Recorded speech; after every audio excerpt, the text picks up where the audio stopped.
ચૂંટણીમાં એક જ વ્યક્તિને ભાજપ અને કોંગ્રેસ બંને તરફથી મેન્ડેટ મળે એવું શક્ય છે?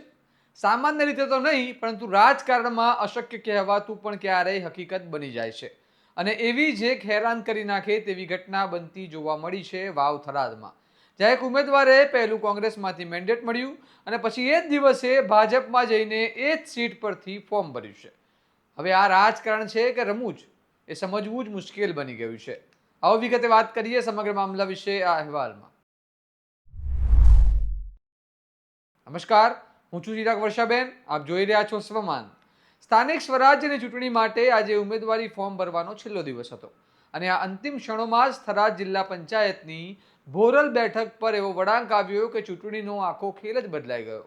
કોંગ્રેસે આ બેઠક માટે થરાદના પૂર્વ સરપંચ જોગાજી રાજપૂતને ઉમેદવાર બનાવ્યા હતા.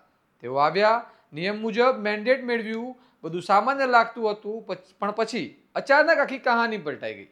કોંગ્રેસમાંથી મેન્ડેટ મેળવ્યા બાદ જ જોગાજી રાજપૂતને આત્મજ્ઞાન થયું કે લોકોના કામ કરવા હોય તો સત્તામાં હોવું જરૂરી છે અને ગુજરાતમાં હાલ ભાજપની સરકાર છે, એટલે કોંગ્રેસમાંથી જીત્યા પછી પણ વિકાસના કામમાં અડચણ આવશે એમ માની તેમણે તરત જ ભાજપમાં જોડાઈને ફરી એ જ બેઠક માટે ફોર્મ ભરી દીધું.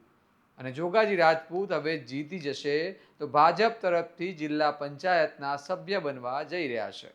જ્યારે મીડિયા દ્વારા તેમને આ નિર્ણય વિશે પૂછવામાં આવ્યું ત્યારે તેમણે સ્પષ્ટ કહ્યું કે તેઓ દુનિયાની સૌથી મોટી પાર્ટી સાથે કામ કરવા માંગે છે અને લોકોના કામ કરવા હોય તો સત્તા સાથે જોડાવવું જરૂરી છે, એટલે તેમણે આ નિર્ણય લીધો. હવે આ ઘટના બંને પાર્ટી માટે ગંભીર સવાલ ઊભા કરે છે. કોંગ્રેસ માટે સવાલ એ છે કે આવા ઉમેદવારને ટિકિટ આપતા પહેલા શું કોઈ ચકાસણી નહોતી થઈ? અને ભાજપ માટે સવાલ એ છે કે વર્ષોથી મહેનત કરતા કાર્યકર્તાઓ વચ્ચે અચાનક આવી એન્ટ્રીને કેવી રીતે જોવામાં આવશે? રાજકારણમાં પક્ષ પલટા નવા નથી, પરંતુ એક જ દિવસે મેન્ડેટ મેળવીને પક્ષ બદલવાની ઘટના ચોક્કસપણે ચર્ચાનો વિષય બની ગઈ છે. આખરે આ ઘટનાથી એક વાત તો સ્પષ્ટ થાય છે કે રાજકારણમાં કોઈ પણ સમીકરણ સ્થિર નથી. અહીં ક્યારે કોણ બાજી પલટી નાખે તે કહેવું મુશ્કેલ છે. હવે સવાલ એ છે કે શું આ રાજકીય સમજદારી છે કે પછી મતદારો સાથેનો વિશ્વાસ તૂટવાનું એક ઉદાહરણ? આ મામલે તમારું શું માનવું છે?